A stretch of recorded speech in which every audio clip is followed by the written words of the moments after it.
সাধারণ একটা গ্রাম, নরম মাটির রাস্তা, পাশে শাল গাছের জঙ্গল আর ছোট্ট একটা বিল। সবকিছুই যেন নরম আলোয় মোড়া এক শান্তিপূর্ণ দৃশ্য। কিন্তু এই দৃশ্যপটের মাঝখানে দাঁড়িয়ে আছে এক বটগাছ, যার ছায়া শুধু নয় ঠান্ডা, বরং মৃত্যুর মতো। আজ আমি বলবো সেই বটগাছের গল্প, যার নিচে পড়ে থাকা একটি ইলিশ মাছ বদলে দিয়েছিল একজন মানুষের পুরো জীবন। ময়মনসিংহের হালুয়াঘাটের এক প্রান্ত ঘেঁষা গ্রাম গজারিপাড়া। এই গ্রামের এক প্রান্তে দাঁড়িয়ে থাকা একটি বিশাল বটগাছ, যার শিকড় গড়িয়ে নেমেছে মাটির বুক চিরে, যার ছায়া গিলে খেয়েছে আশেপাশের আলো। এই গাছ ঘিরে চলে আসছে শত শত গল্প। কেউ বলে এখানে রাত্রিবেলা দাঁড়িয়ে থাকে সাদা কাপড় পরা কেউ, আবার কেউ বলে গাছটার নিচে দাঁড়িয়ে থাকলে নিঃশ্বাস আটকে যায়, বুক ধড়ফড় করে। তবে এই সব কথা বিশ্বাস করতেন না একজন কৃষক জয়নাল মিয়া। 40 ছুঁই ছুঁই বয়স, ছোট্ট সুখী পরিবার, স্ত্রী, এক ছেলে, এক মেয়ে। শুক্রবারে একটু ভালো বাজার করাই ছিল তার একমাত্র আনন্দ। আর ঠিক সে আনন্দে হয়ে উঠল তার জীবনের সবচেয়ে বড় অভিশাপ। সেদিন শুক্রবার ছিল। জয়নাল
ছয়টা বছর দুঃখ, ভয় আর যন্ত্রণায় কেটে গেল।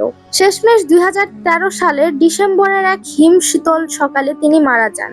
তবে মৃত্যুর সময়ও তার চোখ ছিল খোলা, তার মুখে ছিল সেই একই আতঙ্ক। ঠিক যেন বটগাছটার নিচে ইলিশটার পাশে যেই প্রথমবার দেখা হয়ে গিয়েছিল। গ্রামে সবাই জানে এখন সেই ঘটনা। নতুন কেউ এলে কিশোররা গাছটার দিকে দেখিয়ে বলে, ওই বটগাছটা যেখানে মাছ পড়ে গেলে মানুষ আর আগের মতো থাকে না। কয়েক সপ্তাহ পর এক কিশোর গরু বেঁধেছিল গাছটার নিচে, সে আর বাড়ি ফিরেনি। পরদিন সকালে তার দেহ পাওয়া গেছে গাছের গোড়ায়, খোলা চোখ, ঠোঁট কাঁপছে, ঠিক জয়নালের মতো। এখন কেউ আর যায় না বটগাছটার নিচ দিয়ে। বাজার থেকে ইলিশ কিনে কেউ আর সেই পথ ধরে বাড়ি ফিরে না। সবাই ঘুরে যায় দূরের বাঁকা পথ ধরে। আর বটগাছটা আজও দাঁড়িয়ে আছে, নীরব, ঠান্ডা, ছায়াময়। তার গায়ে গা মিশিয়ে দাঁড়িয়ে আছে কোনো এক অন্য কিছু, যে চুপ করে অপেক্ষা করে কবে আবার কারো হাত থেকে মাটিতে পড়ে যাবে তার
হলো কেউ তার ঘাড় বরাবর নিঃশ্বাস ফেলছে।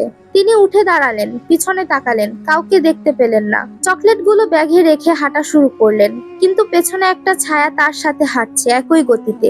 একই ছায়া। সেই রাতেই শুরু হয় বিভীষিকা। অভিনব ঘুমের মাঝে কাঁপতে থাকেন, ঘামেন আর বলে উঠেন, আমি নিই নাই। ও বলছে আমি নিয়েছি। ঘরের জিনিসপত্র পড়ে যায়, আলো নিভে যায়, আয়নায় কারো ছায়া দেখা যায়। একদিন স্কুল ক্লাস চলাকালীন এক ছাত্র বলে বসে, স্যার, কাল রাতে আপনার জানালায় একটা লাল চোখওয়ালা লোক দাঁড়ায় আছিল। অভিনব কিছু বলতে পারেন না, কেবল চুপ করে দাঁড়িয়ে থাকেন জানালার দিকে। চতুর্থ সপ্তাহ। এক বৃদ্ধ তার বাসায় আসে। বৃদ্ধ জিজ্ঞাসা করে, আপনি কি গাছটার নিচে কিছু ফেলেছিলেন? অভিনব বললেন, না, কিছু না, একটু চকলেট পড়ে গেছিল, তুলে নিয়েছিলাম। বৃদ্ধর মুখ অন্ধকার হয়ে যায়। ওটা আপনি তুলেছিলেন? মানে আপনিও ওর কিছু ছুঁয়েছেন, এখন আপনিও ওর কিছু হয়ে গেছেন। সেই রাতে আয়নার সামনে দাঁড়িয়ে নিজেকে দেখে ভয় পেয়ে যান অভিনব। নিজের পেছনে ছায়া দেখে মনে হয় কেউ নিঃশ্বাস ফেলছে।